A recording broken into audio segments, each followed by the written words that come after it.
Bom dia, ecossistema! Estamos começando mais um Move na manhã deste sábado e olha só, hein? Nesse mês de janeiro, nós teremos um Move um pouco diferente no formato podcast. Eu tiro uns dias de folga, a gente começa a planejar o Move de 2025, mas você vai ter conteúdos inéditos. Eu fiz algumas entrevistas no FIL, Festival Internacional de Londrina, que aconteceu agora em dezembro, começo de dezembro. Passaram lá mais de 20 personalidades do mundo do empreendedorismo, inovação, negócios, personalidades de impacto nacional, e eu separei 4 entrevistas que você vai assistir ao longo do mês de janeiro comigo, então no formatinho Movecast para você, beleza? E eu vou conversar com o Ivan Vitor, que é Head Latam de Inteligência Artificial da TCS. Um papo super bacana sobre como a inteligência artificial está impactando o mundo dos negócios, beleza? Então curte aí, Movecast, roda lá!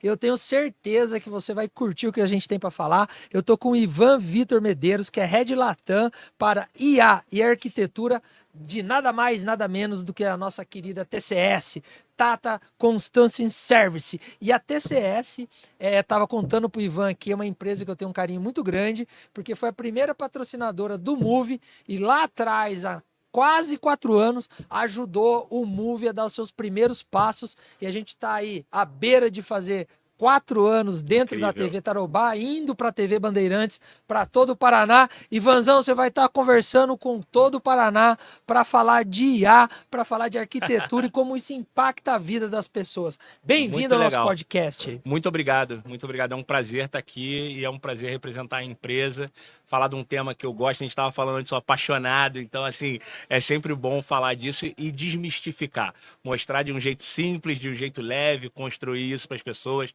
para que elas entendam que é para todo mundo, tá no nosso dia a dia, tá na nossa casa, tá na hora que a gente faz uma compra na internet, quando a gente escolhe um filme para ver, a ideia é falar sobre isso, é falar sobre esse modelo. Mas antes de falar sobre isso, Ivan, a gente batia um papo aqui, você começou a contar um pouquinho da sua história. Sempre que eu trago um convidado para dentro do Move, para dentro do podcast, seja onde for, a gente gosta de entender a história dessas pessoas, porque uma coisa é falar o Ivan diretor, o Ivan que saiu de uma multinacional, passou por outra, hoje está numa empresa gigantesca, mundial.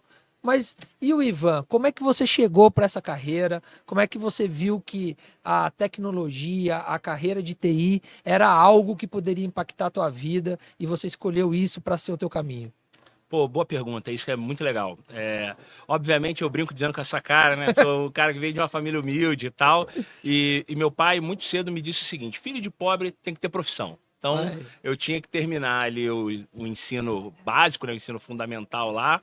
E aí fui para o ensino médio, na minha época, 2º grau, e aí escolhi 2º grau técnico. Meu pai queria que eu fizesse mecânica, alguma outra coisa, e eu tive a oportunidade de escolher, né? Então, eu estudei em escola particular a vida inteira, e isso, graças a Deus, foi legal. Escolhi um 2º grau técnico em informática, tecnólogo em processamento de dados, e aí dali começou.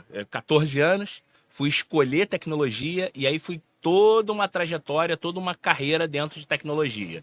Dali saí, fiz uma graduação em ciência da computação, aí depois fiz um MBA, que ainda não concluí, faltam umas matérias, porque eu me mudei do Rio de Janeiro para São Paulo e tal, e era logo no finalzinho.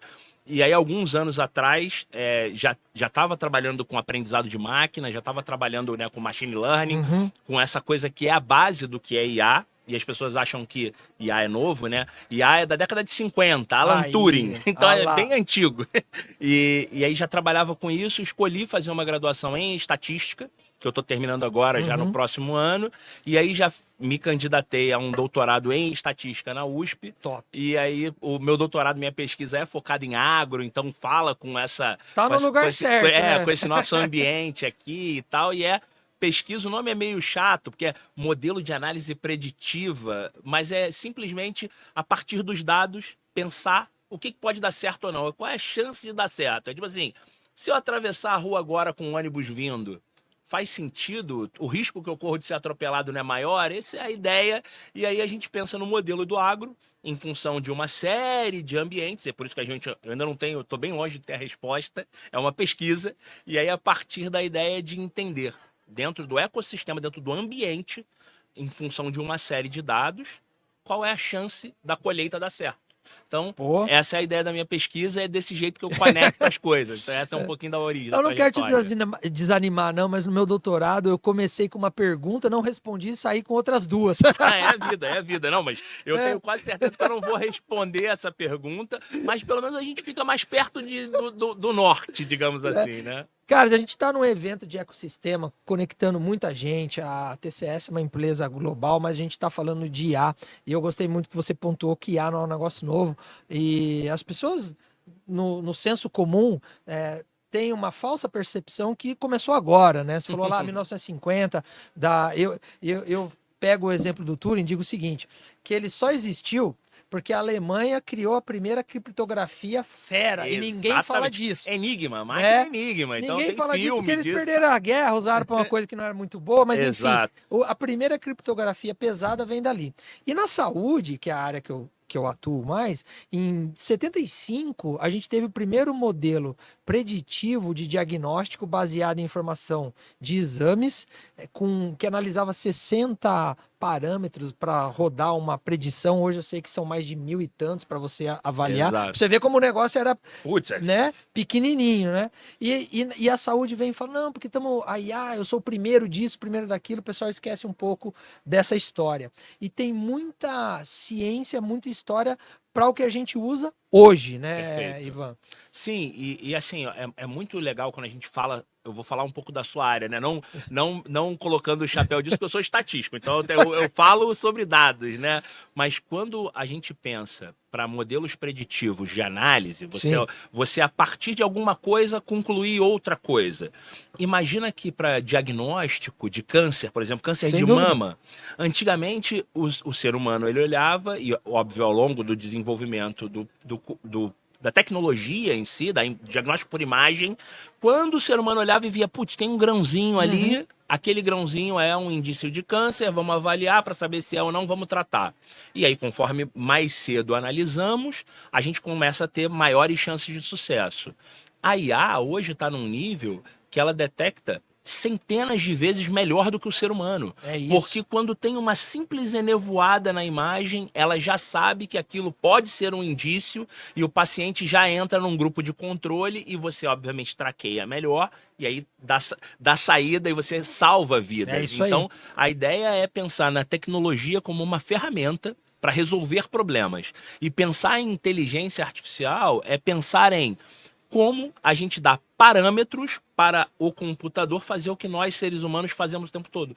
Pensar. Como é que a gente toma decisão? Como é que a gente pensa? Como é que a gente analisa? E aí tem um monte de coisas incríveis, mas o que eu acho mais incrível de tudo é o programador sozinho não funciona, a máquina sozinha não funciona, e isso sem a pessoa de negócio, sem o médico, sem o diagnóstico da imagem, sem conectar essas pessoas, nada disso acontece. Então esse modelo é um modelo incrível. Eu acho que é um tripé que funciona, um triângulo muito bem balanceado. No final do dia são pessoas, né? Sempre, comprometidas, né? E você falava antes, né?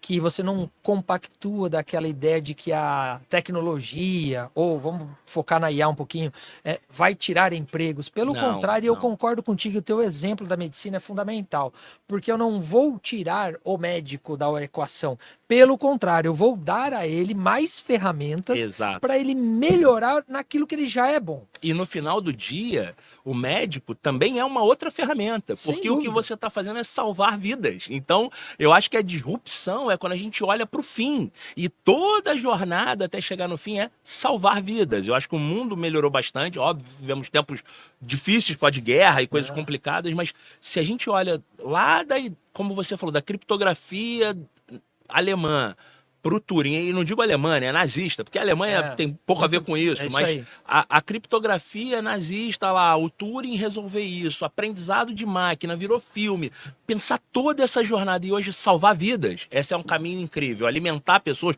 eu estou focando no agro, então o modelo de tecnologia, ele vai fazer o quê? Ele gera produtividade. Sem dúvida. Gerando produtividade, você tem menos desmatamento, menos problemas, menos pegada de carbono, você alimenta pessoas, você barateia o custo da alimentação. alimentação. Nunca a humanidade viveu tanto. Isso é tecnologia na veia. Não. Então, pensar assim é sempre um jeito legal, é colocar a coisa para acontecer. Com certeza, você falou do agro, né? Nós vivemos num momento que ele é um funil, né? Uma encruzilhada que o agronegócio precisa tomar decisões rápidas, porque a gente criou a nossa própria saia justa aqui, né? E você poder fazer um preditivo mais assertivo, se chove mais, se chove menos, se eu estou caminhando para um terreno mais árido, como que eu vou trabalhar tudo isso? Isso é fundamental, né? Exato. E quando a gente pensa, hoje o agro ele tem tecnologia para tudo e ele é muito incrível de muitas maneiras. Mas uma coisa que a gente vê muito, a tecnologia do agro, ela está muito focada no campo. Então, imagina que é análise, é acabar é fazer fertilizante, é pesticida, que ao invés de espalhar químico, é um laser que vem com drone, que mata o bicho, etc e tal. Isso tudo é incrível. Mas imagina que isso fazendo uma analogia com o futebol, isso é o campo. Isso é 11 de cada lado e a galera jogando. Aonde eu acho que tem um espaço muito grande, isso para toda a área e para todo mundo, para o técnico. Hoje a gente vê um futebol diferente. Hoje, quando a gente olha para o nosso campeonato brasileiro, para as coisas que estão acontecendo, antigamente o brasileiro ele acreditava muito que não, eu tenho um craque, eu tenho o Pelé, o Neymar, eu boto eles no campo, né? E eles resolvem. E não é mais. Não é mais. A gente está vendo que é um esporte coletivo, são 11 contra 11, e o poder de quem mexe na balança é um técnico. Às vezes, times com orçamentos mais limitados ganham campeonatos e produzem resultados versus gigantes que têm muito mais orçamento. É verdade. Então, quando a gente pensa esse contexto, aí entra a minha área de um cara que gosta de dados, que um cara que é estatístico, que é o nerdzinho que fica olhando para aquele monte de dado e tirando conclusões. Então, como a gente consegue fazer isso? Aí são os modelos de análise e especificamente os modelos de preditivos, né, que eu estou predizendo para o futuro, não é prevendo, eu estou tentando imaginar como vai ser o futuro e eu conecto isso para dizer para ele assim, ó, corre por ali, cruza a bola para lá, faz desse jeito. E aí a gente tem uma ideia de que o resultado pode ser melhor. E o incrível da estatística é que o que a gente faz? A gente garante isso? Não. Testa. Vamos ver como acontece. E conforme o resultado vai acontecendo, a gente vai retroalimentando e calibrando melhor o norte. Esse é o caminho. Isso é sensacional, porque é exatamente esse o papel que essa tecnologia chega agora. E aí, você que está lá, de nerd você não tem nada, você é um cara super simpático. E é o seguinte, como que você percebe dentro do mercado agro, talvez você não esteja lá na ponta, mas a TCS, ela tem o braço, eu lembro que eu entrevistei o head de negócios do agro. Sim, da TCS, temos inúmeras aplicações e produtos. Como está a outra ponta? Quando vocês chegam com essa nova proposta ou com essa nova ideia, o produtor ou as cooperativas estão recebendo bem a chegada dessas ferramentas? Olha, eu vou ser suspeito para falar, porque eu cheguei na empresa brevemente, eu tenho 1 milhão de coisas na minha frente e cada dia que eu falo com alguém, o pessoal, vem cá, cara, vamos trocar ideia, vamos falar isso, vamos falar aquilo. Sim, tá todo mundo vendo muito bem e aí, por isso, esse é o desafio do futuro. E eu acho que aí tá o Brasil onde a gente precisa plantar mais. A gente precisa de gente, porque o desenvolvimento dos negócios, das soluções, das entregas, passam essencialmente por pessoas. E esse é o desafio, e a TCS está aí, a gente tem inúmeros produtos, temos 600 mil associados no mundo, então é um pequeno país quando você pensa, né, em termos de estrutura e de gente. E como é que a gente vai fazer isso? A gente vai fazer isso dentro de casa. Então, o meu desafio é estimular que associados, colaboradores, TCS e pessoas que estão no mercado estudem tecnologia, estudem estatística, matemática, análise de dados, ciência de dados, todo o ecossistema de tecnologia, cloud e um monte de sopa de letras, mas para que a vida deles mude, para que eles tenham oportunidades de trabalho, porque a gente está numa área que sobra emprego. Então, sobra. A gente hoje tem demanda pra caramba e a gente tem gente, um montão de vagas pagando salários que são fabulosos quando a gente olha para o Brasil e não tem quem faça. quando a gente pensa assim, às vezes tem um garoto que ele até entende um pouco de programação, mas se ele falasse inglês, ele ganhava o dobro. Olha Então, aí. assim, por quê? E isso, eu acho que é o incrível da Índia. A TCS é indiana, é uma empresa colossal que tem um carinho gigante pelas pessoas, um jeito diferente de tratar. E olha que eu já rodei bastante lugar no mercado. Mas, e aí, quando você olha para a Índia, por que a Índia hoje é o colosso que ela é? Porque a Índia foi colonizada pela Inglaterra. Eles têm a vantagem de falar inglês. Olha Então, aí. um indiano, ele fala inglês e ele presta serviço para o mundo todo. E o brasileiro não.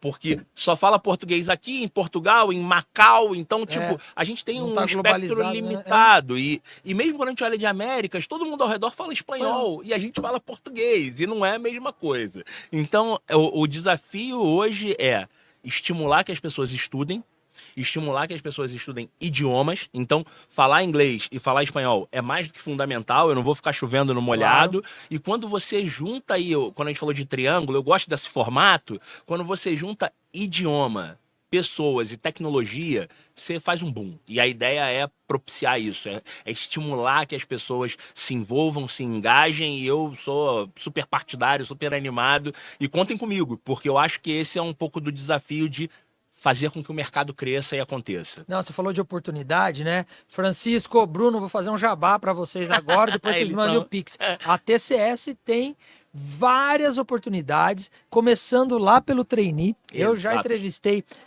jovens que começaram como trainee, hoje lideram grupos. Sim, são lideram executivos. times. Tem pelo menos por baixo, só aqui para a base de Londrina, mais 700 vagas. Você imagine Latam. Exatamente. A gente está falando, eu sou um Red Latam, eu do México para baixo estou olhando. Cara, tem vaga demais e tem muita oportunidade. E o desafio eu preciso preencher essas vagas. Então, ora a gente vai estar desenvolvendo, estimulando e dando treinamento e eventos para que as pessoas venham. Ora, a gente está falando, estudem isso, porque as oportunidades estão aqui. Então, acho que o mix é o caminho. E o ecossistema aqui é muito legal por isso. Muito. Porque as universidades, todo mundo olha o poder público, a iniciativa privada, todo mundo olha para o mesmo norte e segue na mesma direção. Então, é óbvio que é sucesso. Não tem como não ser. Vai ser cada vez maior. Tá dada a dica, hein? Jabazinho pra vocês, hein? Só porque foi meu primeiro sponsor lá atrás, hein? Muito legal. Eu vou fazer um break pra TV, volto daqui a pouquinho.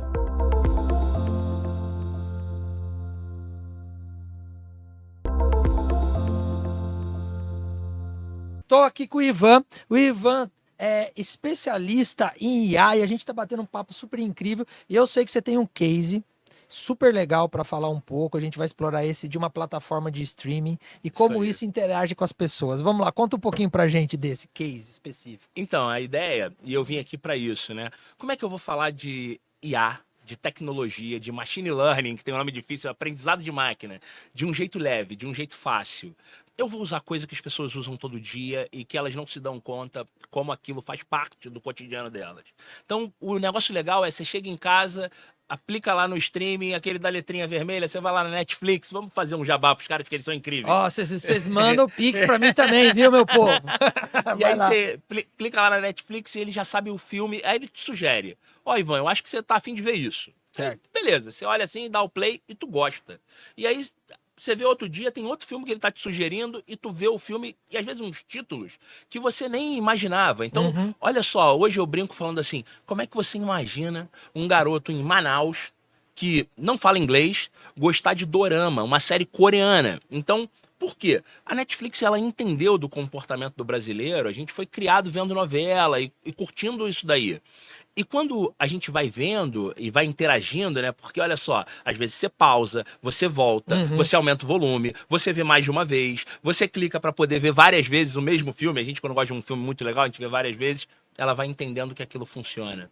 E aí tem uma história legal, para quem gosta de ler, tem um cara de ficção científica bem das antigas, chama Isaac Asimov. E ele dizia num livro dele chamado A Fundação, que prever o futuro ou predizer o futuro de uma pessoa é impossível, mas de uma população com 300 milhões de pessoas é possível. Olha aí. E aí a ideia é justamente essa. A Netflix, ela vê o que a gente curte e aí ela vai criando outras oportunidades, outros filmes, outras séries, comprando séries, patrocinando produtoras para desenvolverem séries para ofertar para a gente aquilo que a gente quer ver. Porque no final do dia, o que ela quer? Que a gente passe cada vez mais tempo vendo, o tempo livre que tem vendo as séries Colado e os filmes. lá, né? E, obviamente, a gente vai estar pagando por isso, porque eles não estão dando isso de graça para ninguém. Não, Tudo meu bem que filho. às vezes você divide a senha, mas eles não estão dando para Pula ninguém. essa parte. E a ideia é essa, é integrar, interagir e mostrar que tudo isso é estatística, IA, aprendizado de máquina, todo esse ecossistema é de um jeito leve, é com controle remoto, vendo em casa do sofá. Mas e quando a gente fala de notícias, para eu poder buscar uma melhor referência, buscar um melhor conteúdo, quando eu estou imerso nesse filtro de bolha, querendo ver só o que eu gosto, será que eu não corro um risco aí de não enxergar a realidade como ela realmente é? Claro que corre. E eu acho que aí parte desse trabalho não está na tecnologia. Tá. Parte desse trabalho está nas pessoas e na educação. Aí, ó. E é falar sobre coisas diferentes, é conviver com pessoas que pensam diferentes. A gente está num momento onde a gente voltou a ter guerra, onde a gente voltou a ter preconceito com pessoas de determinadas religiões ou de segmentos, né? E assim, eu acho que o mundo ele caminha, obviamente, eu acredito sempre num dia melhor. E eu acho que o desafio para fazer isso é, tendo as ferramentas, sabendo o que são as bolhas, ter pessoas que quebrem essas bolhas e falem para as massas. Então a gente até pouco tempo atrás tinha escravidão no mundo, e isso era comum. As pessoas vendiam pessoas achando que era normal. Ó, beleza, graças a Deus o mundo mudou e a gente pensa diferente. Isso possibilita nós dois estar aqui nessa mesa trocando essa ideia, entendeu? E eu acho que, por que isso acontece? Porque em algum momento você tem algumas pessoas que eu acredito que sejam iluminadas, que disruptam aquelas ideias e que constroem novas coisas. Então, o que eu penso? Sabendo que existem bolhas, hoje a gente consegue vê-las, a gente consegue mapear, a gente consegue olhar para um gráfico e entender essas bolhas onde elas estão. E por isso a gente consegue pensar, vamos quebrar isso, vamos misturar um pouco, vamos redefinir aqui. Então, mais do que o experimento social, é pensar num futuro melhor, pensar que teremos pessoas melhores e que a tecnologia também pode ser uma ferramenta para ajudar a fazer isso acontecer. E não dá para não te perguntar, você que é um cara da área, especialista e tal, como que você vê esse processo do regulatório? Você acredita que precisam ter regras? Você acha que que a regra é uma censura, que tem que correr solto? Como que você entende um pouco desse papel da IA e tecnologia passando para a sociedade como um todo? Então, esse é um ponto muito legal. Os desafios éticos, eles existem. Por exemplo, um experimento social que eu falo em outra palestra, em outro momento, é sobre quando os Estados Unidos é precursor de tudo. Usaram um modelo de IA para poder assessorar juízes e julgamentos na hora das decisões, né? Das sentenças. Calibrar as sentenças e pensar a decisão jurídica ali. E olha só, o modelo, ele aplicava penas 30% a 40% maiores para negros. Por quê? Porque na hora que você ensinou o robô a pensar, ele usou as sentenças que já tinham sido feitas. Num país que passou por racismo e por apartheid. Então os negros recebiam penas maiores. Sim. E obviamente, enxergando aquilo, viram que era um dilema e foram calibrando. Eu acredito que o mercado precisa de regras. Não acredito que sejam leis. Acho que sejam regras. E essas regras, elas vão ser desenvolvidas em comum acordo por todo mundo. Vai ser os pesquisadores, as empresas de tecnologia, as pessoas que consomem tecnologia, o poder público, a sociedade civil organizada. Então, eu acho que essa balança, ela naturalmente se equilibra. Óbvio que o Brasil ele é um país de legislação, ele vai querer criar uma lei, mas eu acho que a coisa se regula quase que sozinha, porque no final do dia a gente quer fazer a coisa certa e todo mundo quer trabalhar direito, entendeu?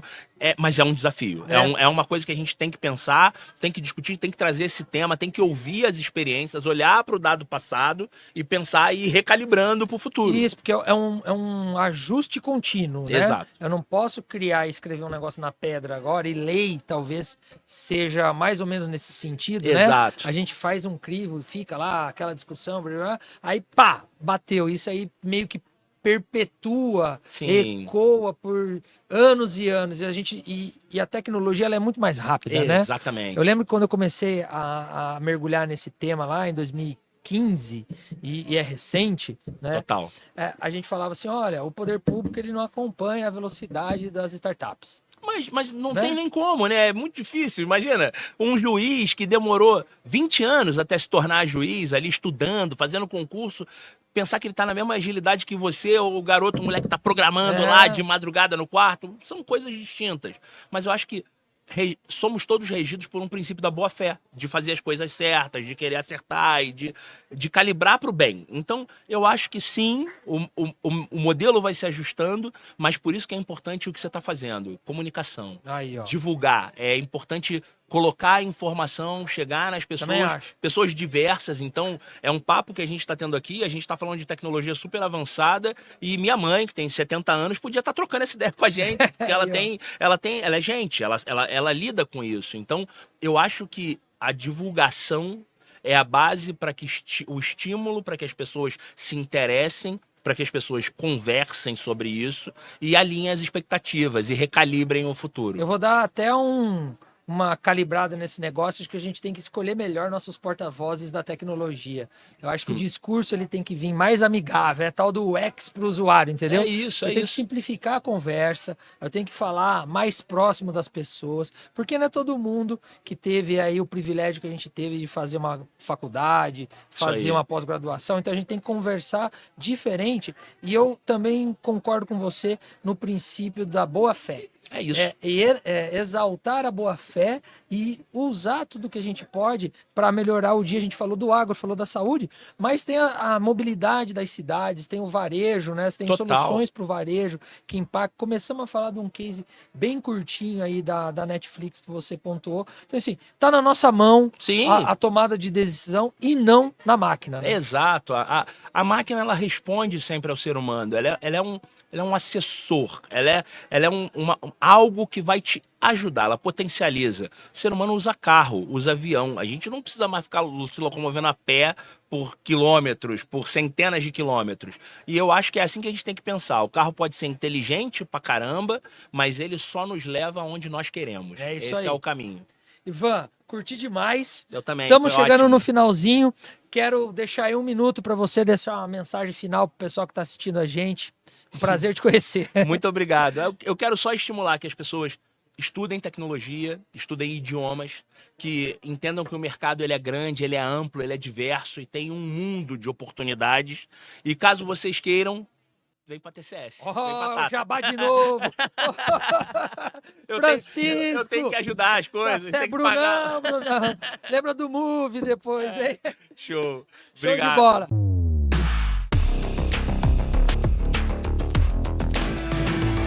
É isso aí, chegamos ao final do Move deste sábado. Eu espero você sábado que vem, 9 da manhã, aqui na tela da Band. Move, seu programa sobre inovação.